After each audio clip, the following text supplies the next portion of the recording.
hidup kita biar lebih cerah, lebih membahagiakan, lebih bisa kita nikmati. Karena mungkin selama ini sebagian besar hidup kita itu kan autopilot, jalan saja seperti biasanya. Sama sekali kita tidak mensyukuri dan menikmatinya. Itu yang membuat kita sulit bahagia. Malam hari ini kita akan belajar tentang flourish, tentang well-being, kesejahteraan. Yuk kita mulai. Inilah rumusnya well-being. Seligman menyebutnya PERMA. PERMA itu ya singkatan dari 5 hal. Kuncinya well-being adalah positive emotion, yang kedua engagement, yang ketiga relationship, yang keempat meaning, dan yang kelima accomplishment atau achievement. Kita belajar pelan-pelan ya. Nanti dijelaskan satu-satu, tidak usah khawatir.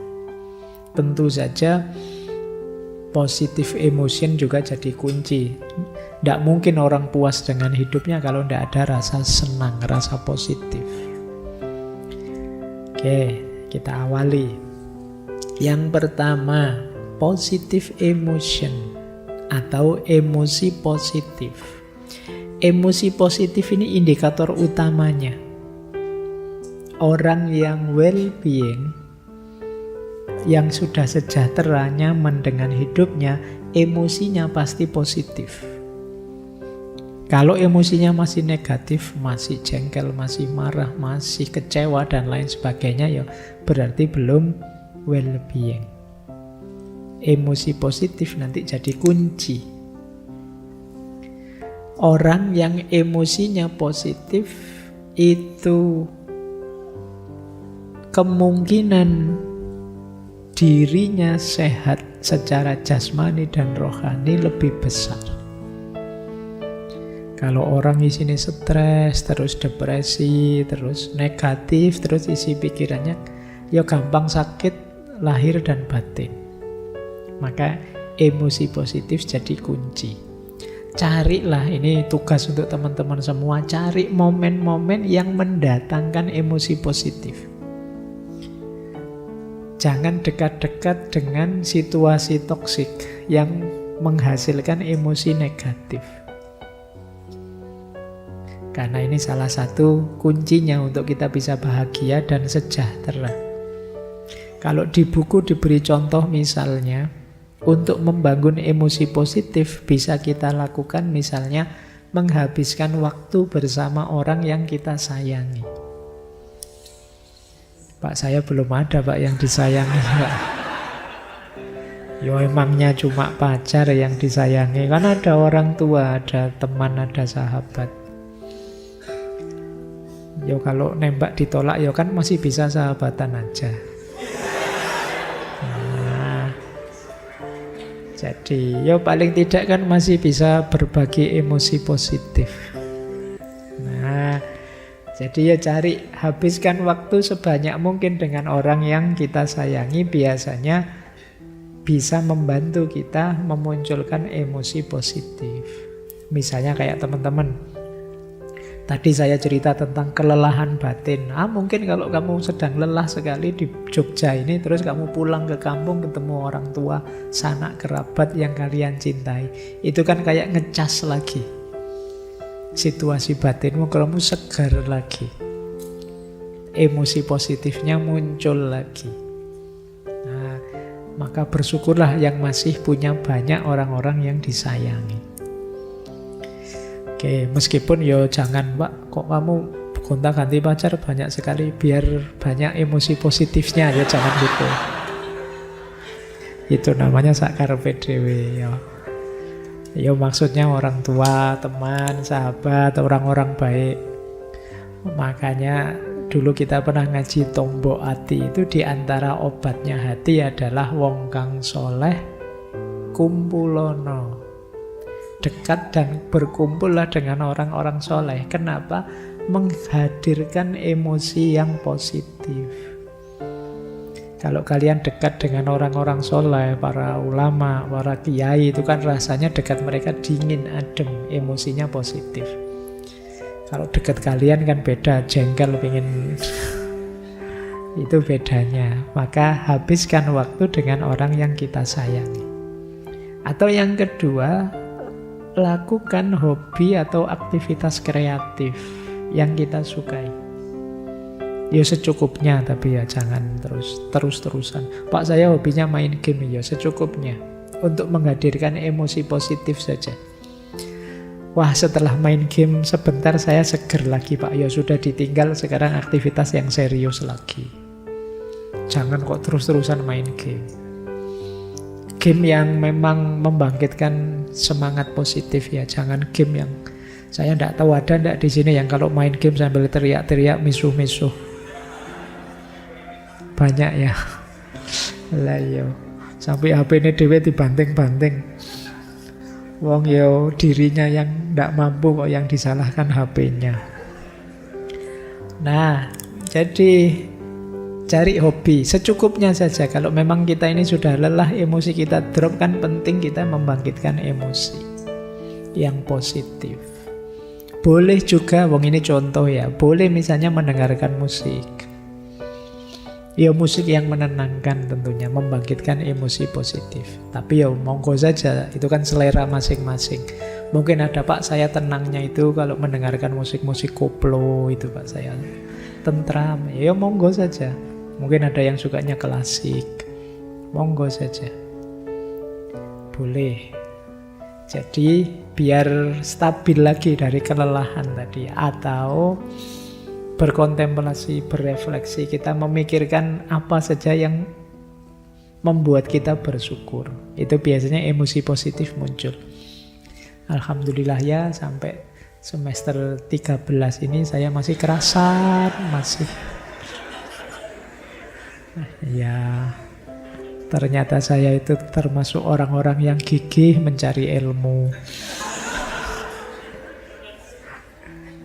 Yang lain sudah berguguran, saya masih belajar terus.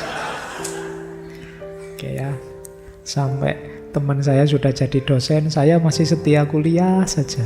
Nah, tidak apa-apa wis. Itu kan berpikir yang positif membuat kita bersyukur sehingga hadir emosi positif. Membuatmu jadi tenang. Jadi yang pertama ini ya, caranya untuk berkembang, flourish. Kalau emosimu negatif terus, ya kalian tidak akan bahagia, tidak akan well-being, tidak akan sejahtera. Yang kedua, engagement. Engagement atau flow.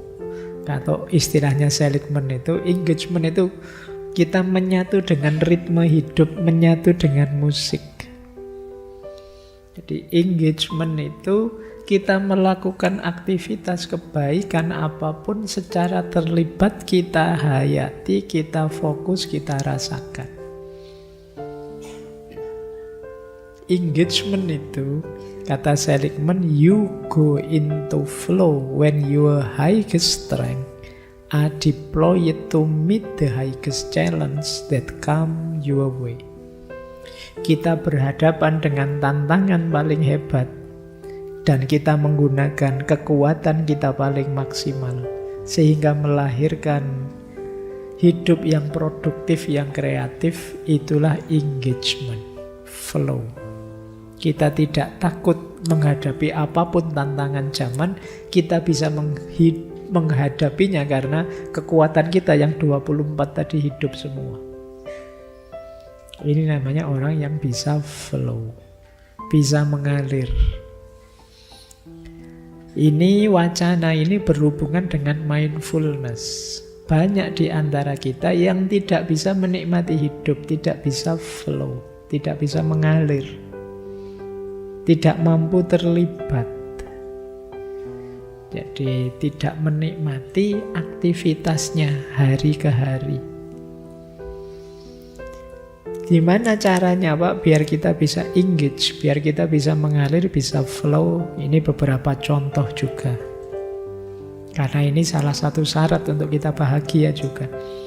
Yang pertama apa? Ayo berpartisipasi dalam aktivitas yang memang kita punya passion, kita sukai. Ini meningkatkan flow. Kalian kok kuliah di jurusan yang kalian cintai, itu kan kamu tekun kuliahnya, seneng. Karena sama ilmunya kalian juga seneng. Kalian ada passion di situ. Coba kamu pilih sendiri ya, saya itu suka apa, enggak suka apa. Kamu hidupkan yang kamu suka. Apapun itu aktivitasnya. Mungkin ngaji ini, mungkin kuliah, mungkin apalah, termasuk sekedar nongkrong di angkringan, nikmati itu. Kita sering jadi orang yang melayang terus. Raganya di sini, pikirannya di mana? Nanti raganya di angkringan, pikirannya di mana? Kita tidak pernah menikmati momen. Kadang-kadang kita makan saja ya disanding HP. Kita tidak menikmati suapan demi suapan betapa nikmatnya nasi kucing di depan saya. Karena mata kita tertuju ke HP sambil misu-misu nonton postingannya orang. Tiba-tiba nanti habis 3 bungkus, dianggapnya masih 2 bungkus. Itu namanya bukan flow ya. Jadi kalau flow itu kamu bisa menikmati momen demi momen hidupmu. Latihanlah menikmati semua aktivitasmu. Kalau masih sulit, saya kok sulit fokus sih Pak, saya sulit menikmati. Coba latihan, kamu keluar, nikmati situasi sekelilingmu. Kamu amati, kamu perhatikan. Mungkin sekedar sebutir batu, mungkin sekedar satu tanaman. Coba kamu perhatikan detail apa yang ada di sekelilingmu, biar kamu menikmati. Mungkin kamu nonton semut yang jejer jalan-jalan itu, kamu nikmati, nggak usah diganggu, nggak usah usil, biar saja semut. Kamu kan sering usil kalau ada semut lewat itu. Kadang-kadang sadis itu kamu. Semut lewat kamu rontokkan semua pakai sandal itu, seruet. Itu kalau semutnya bisa ngomong keras itu, salahku apa? Kamu kok kejam sekali. Itu yang bisa kayak gitu manusia ya. Nggak ada kepentingannya apa-apa ya kamu usil. Oke, nikmati situasi sekelilingmu biar kamu bisa engage, bisa flow. Kenali siapa kita, passion kita apa, yang bisa kita lakukan apa, yang tidak bisa apa. Strategi ini membuat kita terlibat dalam hidup kita.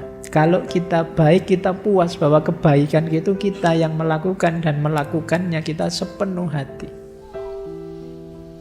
Ini yang disebut engagement atau flow. Membuat kita tumbuh berkembang, membuat kita well-being dan bahagia. Lanjut. Nah, selain engagement, ada pula relationship. Jangan lupa kita ini makhluk sosial. Di antara sumber kebahagiaan kita adalah mencintai dan dicintai, menghormati dan dihormati, menghargai dan dihargai, mendukung dan didukung. Itu fitrah kita sudah sebagai makhluk sosial. Dengan siapa saja, dengan teman, dengan pasangan, keluarga, kolega, siapa saja. Ayo membangun relationship yang baik. Demi apa? Kebahagiaan. Sebagian besar kebahagiaanmu itu kan berkaitan dengan orang lain. Meskipun kamu pinter sendirian di kelas, wah saya tidak butuh teman-teman. Iya, mungkin orang lainnya bukan temanmu, tapi dosenmu. Mungkin juga bukan temanmu, tapi orang tuamu yang menyuplai anggaran buatmu, dan lain sebagainya. Tidak mungkin kita hidup sendiri. Saya ini Pak, introvert tulen. Ya. Saya tidak butuh orang lain sama sekali. Bahwa kamu tidak peduli dengan hadirnya orang lain, lebih asik dengan dirimu sendiri, bukan berarti orang lain tidak punya andil dalam kebahagiaanmu. hidup kita tetap perlu orang lain, entah lewat pintu yang mana. Jadi ini pentingnya relationship. Maka kita perlu punya skill, kemampuan untuk membangun hubungan yang baik. Di situ ada beberapa contoh, beberapa cara membangun hubungan yang baik. Boleh nanti teman-teman latihan ya, nyari circle yang cocok. Nah, mungkin sudah punya Pak circle kelas Pak, tapi orangnya tidak pada asik. Kamu nyari sendirilah yang asik, yang gimana. Semuanya tidak asik Pak. Lah terus kalau di kelas mereka, saya selalu ditinggal, ya berarti yang tidak asik kamu. Ya. Yang lain bisa nyambung, kamu sendiri yang tidak bisa nyambung. Jadi latihan ya, latihan cari circle yang cocok, yang baik, yang bisa saling mendukung, yang saling menghargai. Latihan memulai ngobrol, di situ ada petunjuk. Coba latihan memberi pertanyaan pada orang dekat yang tidak terlalu kita kenal. Latihan mengakrabkan diri. Ini sebenarnya karena yang nulis Martin Seligman, orang sana, orang Amerika, mungkin yang gaya hidupnya cenderung individualis. Jadi ngobrol dengan orang yang tidak dikenal itu barang langka. Bandingkan di kita di Indonesia, itu pokoknya jejer mesti ngobrol. Kalau di sini kan tidak mungkin tidak ngobrol, sudah mesti ngobrol. Dari sisi ini kita menang sebenarnya. Kalau sekedar peradaban nongkrong dan ngobrol itu kita juara sudah. Jadi kita punya keasikan sendiri, punya strategi sendiri untuk cepat dekat dengan orang. Nah, itu khas kita sudah. Relationship kita bagus. Kadang sering dipuji orang, kita itu ramah, kita itu familiar, murah senyum, dan lain sebagainya. Dari sisi ini lumayan kita. Murah senyum. Meskipun belakangan dikritik mulai mahal senyum. Mulai sering kenceng, sering tidak santai. Nah, itu. Oke. Ayo latihan menjalin pertemanan dengan orang-orang sekitar kita. Bila perlu, menghubungi lagi teman lama yang sudah putus. Ini juga mungkin kita sudah menang lah. Agama mengajarkan silaturahim dan lain sebagainya. Jangan lupa ini juga sumber kebahagiaan. Dibenci orang itu menyakitkan. Tidak dihormati orang itu menyakitkan. Tidak dicintai orang juga menyakitkan. Sulit kita bahagia kalau relasi kita jelek. Latihanlah membangun relasi yang baik. Lanjut. Nah, selanjutnya tadi kan perma. Ini M-nya, meaning, makna. Meaning itu berarti sesuatu yang lebih besar dari diri kita. Jangan egois hanya mikir diri kita sendiri. Kalau bisa kita bisa mempersembahkan diri kita pada sesama. Ini sering saya pakai istilah kesadaran profetik. Kesadaran profetik itu kesadaran kenabian. Seperti para nabi. Para nabi itu kan tidak berhenti di titik puncak kualitas dirinya. Tapi ketika sudah memuncak, selanjutnya bagaimana caranya mengajak umatnya mengalami puncak yang sama. Itu nabi. Dia tidak ingin masuk surga sendirian. Nunggu umatnya semuanya masuk surga. Itu kesadaran profetik. Kalau kata Muhammad Iqbal, ini tandingannya kesadaran mistik. Kadang-kadang dalam konsep mistik atau sufistik tertentu, orang itu fokusnya hanya memuncaknya dirinya. Kalau sudah memuncak dekat dengan Allah sedekat-dekatnya, itulah final, selesai sudah. Entah dengan istilah wahdatul wujud, kah ittihad, kata musyahadah, tapi ini dipandang sebagai akhir perjalanan. Beda dengan kesadaran profetik, sudah memuncak tapi tetap ingin berbagi lagi. Tidak hanya ingin dirinya yang puncak, tapi dia ingin membagi pengalaman puncaknya. Nah, orang yang bisa berbagi itu dia akan lebih puas, lebih bahagia. Jalannya banyak, bisa lewat sosial, politik, bisa lewat agama, komunitas, dan lain sebagainya, banyak. Sama seperti tadi rumusnya, berbagi pada sesama. Ada beberapa tips untuk membangun makna hidup. Yang pertama, boleh teman-teman kalau mungkin jangkauannya ingin lebih luas, ya bergabung saja dengan organisasi atau lembaga yang tujuannya memang pengabdian kepada masyarakat. Tujuannya memang membantu. Bukan yang mencari profit, tapi yang memang benar membantu. Libatkan diri di sana. Itu membuat diri kita lebih berarti. Banyak lembaga-lembaga sosial yang teman-teman bisa ikut membantu di sana. Yang kedua, lakukan aktivitas-aktivitas yang menghubungkan kita dengan banyak orang. Saya siap sih Pak membantu, tapi gimana ya Pak, saya tidak punya teman, saya tidak punya relasi, saya membantu siapa juga tidak tahu. Bantu tetangga juga tidak kenal itu. Ya berarti kamu kurang relasi. Jalannya apa? Yuk kamu perbanyak relasi. Pingin saya Pak ngajar misalnya di sini anak-anak kecil itu ngaji. Tapi gimana caranya ngundang mereka ya Pak? Nah, itu berarti kamu kurang gaul. Gitu loh. Mungkin kamu terlalu banyak di kamar saja, di rumah saja. Tidak banyak kenalan di luar. Ayo dimulai, tidak usah malu-malu. Punya banyak teman itu lebih banyak untungnya dibandingkan tidak punya teman, entah dalam aspek apa. Kemudian coba difikirkan, kita kan punya bakat, punya kemampuan, punya kompetensi tertentu. Kira-kira bakat kita itu bisa membantu orang lain secara bagaimana ya? Pak, saya itu tidak punya bakat apa-apa. Bisanya ya main game itu saja misalnya.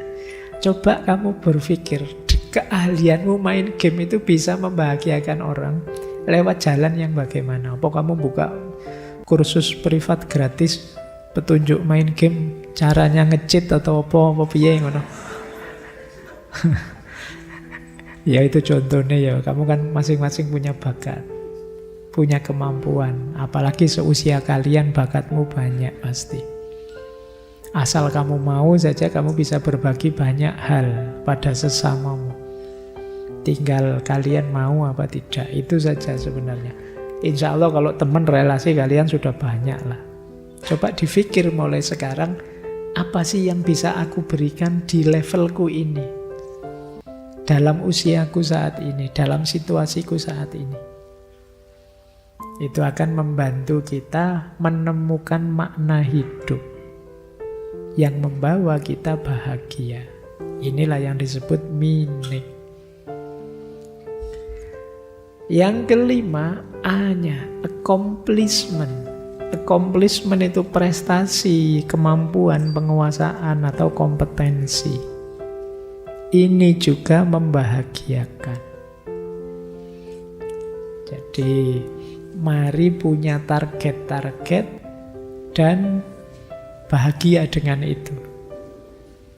Orang yang tidak punya kebanggaan sama sekali tentang dirinya, sulit percaya diri. Orang yang tidak percaya diri, ya sulit sukses. Wong dia dengan dirinya sendiri tidak percaya. Jalan suksesnya jadi sulit. Maka entah dengan cara apa teman-teman, carilah kebanggaanmu masing-masing. Buat prestasi, buat capaian, bentuk kompetensi yang baik yang bisa kalian banggakan. Entah dalam bentuk apa. Di situ ada petunjuk untuk membangun prestasi, mencapai tujuan. Buatlah tujuan-tujuan yang sifatnya, ini mungkin teman-teman yang latihan manajemen atau apa pernah dengar istilah ini, SMART.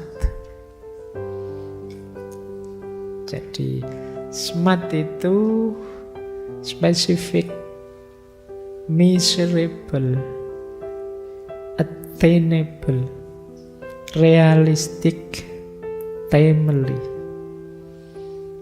Spesifik, terukur, dapat dicapai, realistik, waktunya juga jelas. Coba kalian market terus kasih rumus itu. Pak, saya pingin hafal juz amma. Spesifik ya, terukur. 30 juz sehari 1 halaman, Pak. Dan realistis, dapat dicapai. Ya, tidak mustahil, Pak. Saya selalu ada waktu lowong setelah habis subuh 2 jam. Masuk akal.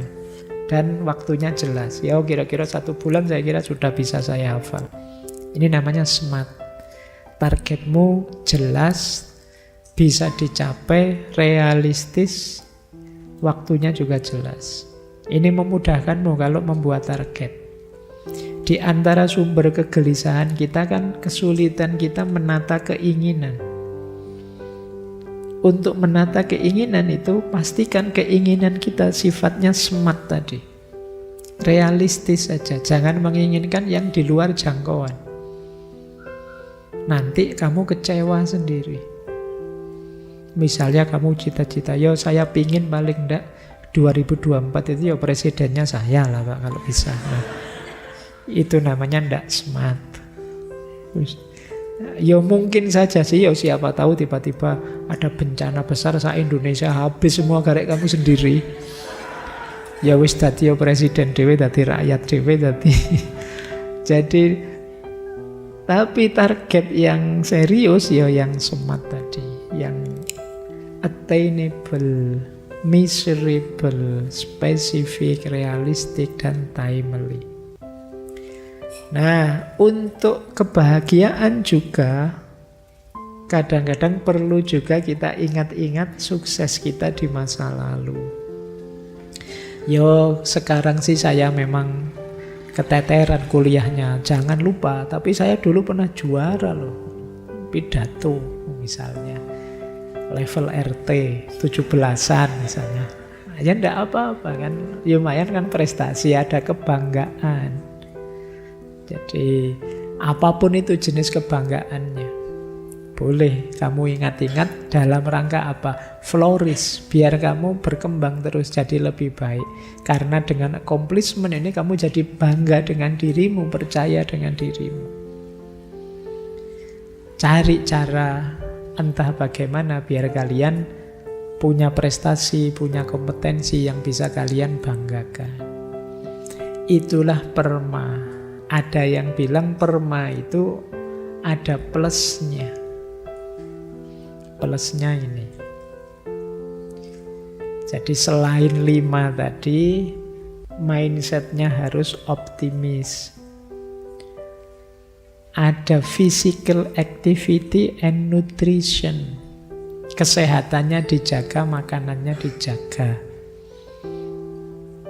Jadi lahir batinnya positif. Ini maksudnya itu. Plus jangan lupa tidur. Sleep, istirahat. Ya kenceng terus ya buat apa kalau tidak ada istirahatnya. Pak saya sukses Pak, permanya berbuah semua. Saya sekarang luar biasa. Sayangnya saya sekarang sakit Pak. Opname, ya tidak ada gunanya.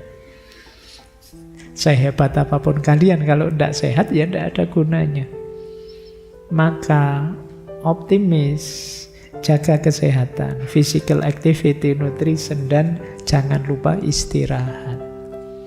Wah kalau saya sudah istirahat terus Pak tiap hari, memang tidak ada apa-apa yang dikerjakan. Ya wis tidak apa-apa, yang penting ada yang bisa dilakukan dari perma tadi. Yang terakhir saya lakukan dulu Pak, tidur dulu. Ya wis alhamdulillah kamu sudah mulai pelan-pelan meskipun diawali dari tidur. Ya jaga kesehatan yang penting ya. Saya kemarin ada yang tanya, Pak lebih baik mana? Kurang tidur apa terlalu banyak tidur? Ayo kamu jawabnya gimana pertanyaan itu? Ya bagaimanapun kalau dalam ilmu akhlak Ifrat dan tafrit itu jelek. Kurang atau lebih itu jelek. Yang baik apa? Pas saja. Nah, pas waktunya ngaji, tidur. Itu namanya pas, sudah pas waktunya kuliah, tidur. Ya sama saja. Baik. Nah, terakhir. Ini tips konkret sebelum kita akhiri ya. Petunjuk konkret dari Seligman untuk latihan ya, memperkuat well-being. Ini menguji diri kita, sesejahtera apa kita, sebahagia apa kita. Coba kalian tes sekali-sekali begini. Melatih kebaikan, kindness. Lakukan insidental saja, coba satu kebaikan yang tidak terduga. Misalnya tiba-tiba kalau kamu pas ke parkiran, kamu temui tukang parkirnya, "Pak, motor yang sederet ini tak bayari semua." Contohnya ngono. Lah wong sederet isinya cuma 3 kok. Jadi, nah coba kamu cek perasaanmu. Nanti kamu akan tahu ternyata kebaikan itu menyenangkan, membahagiakan. Itu melatih kindness. Melatih sikap baik hati. Cobalah kamu bikin kebaikan-kebaikan insidental yang tidak terduga. Tiba-tiba terbersit di pikiranmu apa gitu. Nah, itu jalan ya, ada banyak cara. Mungkin setelah ini kamu apalah ikut bantu parkir, atau bantu noto sandal, atau bantu apa gitu ya, yang tidak terduga. Kamu sendiri tidak membayangkan melakukan itu. Tiba-tiba saja kamu ingin melakukannya, boleh dicoba. Yang kedua, coba lakukan semacam gratitude visit. Kalau istilahnya Seligman ya. Gratitude visit itu mengunjungi orang yang menurutmu pernah punya jasa padamu, entah kecil, entah besar. Temui dia, ucapkan terima kasih. Kalau di situ malah kamu disuruh nulis surat, terus kamu antarkan padanya. Cuma zaman sekarang kan tidak musim surat-suratan. Sekarang ya pakai WA langsung, atau ya ditemui saja langsung. Misalnya dulu kamu punya teman zaman SD, kamu misalnya main di kebun tebu, dikejar-kejar mandornya, terus temenmu yang bantu kamu sembunyi misalnya. Tidak apa-apa lah, ada banyak cerita di masa lalumu. Kamu kenang orang yang berjasa buatmu, kamu temui dia, secara khusus kamu ucapkan terima kasih. Ini gratitude visit.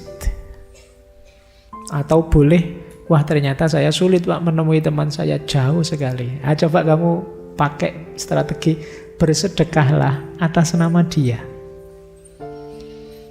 Pak, teman saya yang dulu bantu saya itu kelihatannya hidupnya sulit sekarang, tapi saya menemuinya juga susah. Ya sudah, kamu bersedekah saja atas nama dia, doakan dia. Gratitude visit. Yang ketiga, ini strategi 3 blessing. 3 blessing itu setiap kali sebelum tidur coba tulis 3 pengalaman positif hari itu. Hari ini saya melakukan apa saja ya, yang baik 3 saja. Ya entahlah kamu milih yang mana. Mungkin hari ini alhamdulillah saya bisa sarapan on time misalnya. Tidak apa-apa, sementara itu nanti lebih berkualitas lagi. Tapi jangan sampai kamu melewatkan satu hari tidak ada satupun kebaikan yang kamu lakukan. Ini namanya teori 3 blessing. Ini akan memperkuat well-beingmu. Terus ada lagi strategi forgiveness letter. Forgiveness letter itu nulis surat pemaafan, minta maaf pada diri kita sendiri. Minta maaf sampai usia sekian aku belum bisa membawamu ketemu jodoh yang kamu inginkan. Insya Allah sebentar lagi pasti. Nah, coba lah kamu bikin surat ya. Ngobrol ini sebenarnya bicara dengan dirimu sendiri. Karena sering-sering yang jadi hambatan kita untuk maju adalah kita sering blaming pada diri kita sendiri. Kita mencela, merendahkan diri kita sendiri. Kita menyakiti diri kita sendiri. Mungkin lebih sering dibandingkan kita menyakiti orang lain. Mintalah maaf. Dulu saya ada ustadz yang memberi petunjuk saya, fatihai setiap anggota tubuhmu. Sambil kamu ingat-ingat kalau anggota itu pernah kamu ajak melakukan maksiat, ya kamu istighfari. Astagfirullah, wahai tanganku, mohon maaf ya kamu tak pakai nyekrol TikTok, terus ndak pernah tak pakai wiritan misalnya, kamu minta maaf ya. Nah, forgiveness letter. Minta maaf pada dirimu. Kadang-kadang kita sangat kejam. Yang kita zolimi ternyata diri kita sendiri. Yang terakhir, optimis. Boleh kamu latihan begini. Sebut 3 saja sisi negatif hidupmu atau kegagalanmu. Tapi setelah itu tulis sebanyak mungkin anugerah dalam hidupmu. Apakah itu keberhasilan, apakah itu kemampuan, kesuksesan, kenyamanan, apa saja.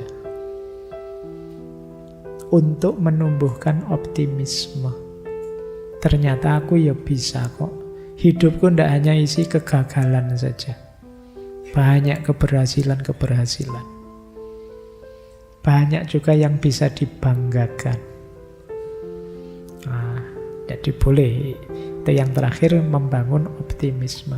Alhamdulillah sampai detik ini aku masih sehat. Itu kan bisa dibanggakan. Banyak teman-teman yang harus berjuang melawan sakitnya. Alhamdulillah aku masih bisa ketawa-ketawa. Banyak orang yang stres, tidak jelas, tidak bisa ketawa lagi, problemnya banyak. Itu banyak, coba kamu tulis.